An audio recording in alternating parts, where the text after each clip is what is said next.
The Legend of Maria Makiling.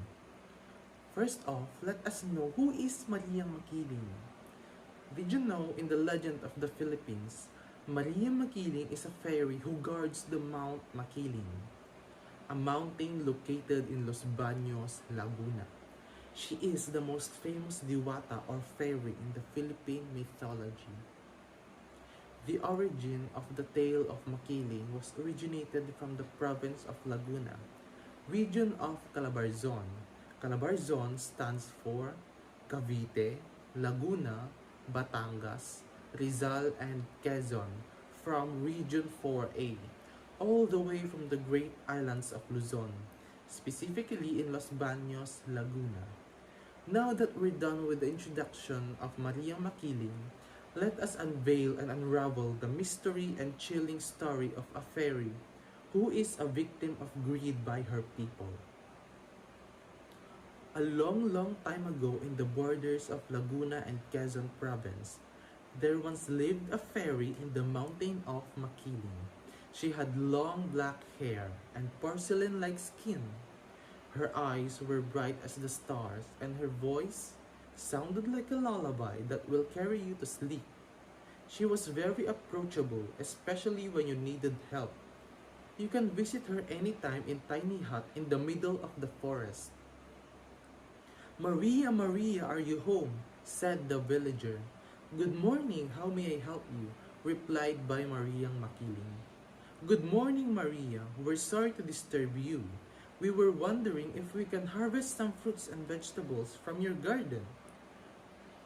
Yes, of course. Please get anything you need, said by the villager. Thank you, Maria. You are indeed heaven sent in our town. Maria also gave away a lot of things aside from food. Sometimes she would lend her jewelry and clothes to young women. She even visits the marketplace to buy anything she fancies. These acts made her closer to the townsfolk. One day, a man got lost in the forest. He was trying to catch and kill a wild boar. Maria heard the cries of the poor creature, and she immediately appeared to stop the man. Sir, may I know what you're up to? This precious boar is mine, and you must not hurt him, said by Maria. The man was startled with what he saw. I'm sorry, Maria. I saw the wild boar wandering outside the forest. I thought I could capture him, said by the villager. I hope you won't do this again. Come join me in my hut. It looks like you need some food and water after that wild chase, said by Mariang Makiling. Maria still invites the man in her humble hut despite what happened. I hope you enjoyed your meal. Here's some ginger. Please give them to your wife. They'll make your food more delicious, said pleasurely by Mariang Makiling. Thank you, Maria. You are so kind-hearted. The man placed the handful of ginger in his hat. However, he noticed that it was getting heavier as he walked further.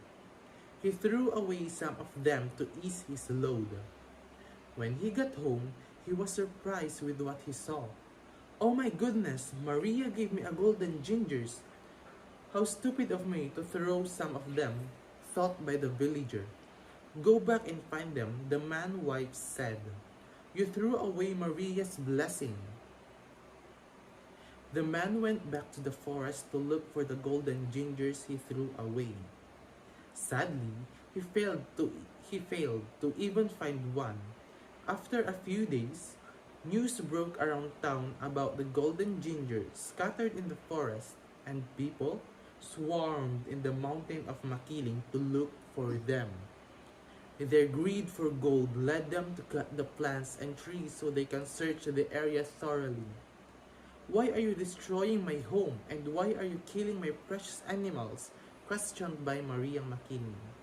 Give us your gold, Maria. We've been working hard all these years, only to discover that this mountain is full of treasures, said angrily by the villagers. You don't understand. The real treasures of this mountain are the trees and animals you've been destroying.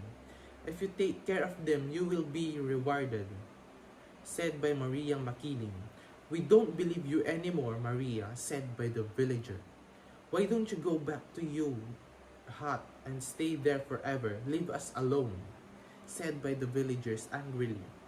Maria went home really sad, and out of frustration, she commanded the skies to pour in some heavy rains to drive the townsfolk away. The rain also brought massive floods on the towns at the foot of the mountain.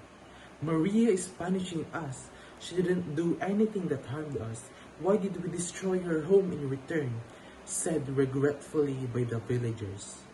The townsfolk asked for forgiveness and stopped destroying the forest. A few months later, the plants and trees began to grow. However, Maria never showed up again. She stopped going to the market or showing up whenever you call her name in the forest. Hundreds and hundreds of years have passed, and the people never saw even Maria's shadow. However, there are stories that whenever the moon is full and shining brightly, you can hear someone singing in the forest. And if you follow where that voice is coming from, you will see Mariang Makili sitting beside a stream guarded by her precious animals. And that's the end of our story of Mariang Makili. And here are the moral lessons we may learn from the story of Mariang Makili.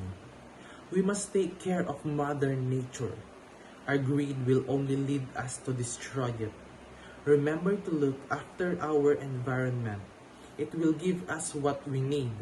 Instead of abusing or destroying it, we must try to enrich its natural wealth. Mother Nature knows very well how to revenge, so be very careful before hurting nature. Nature doesn't need people. People need nature. Tapos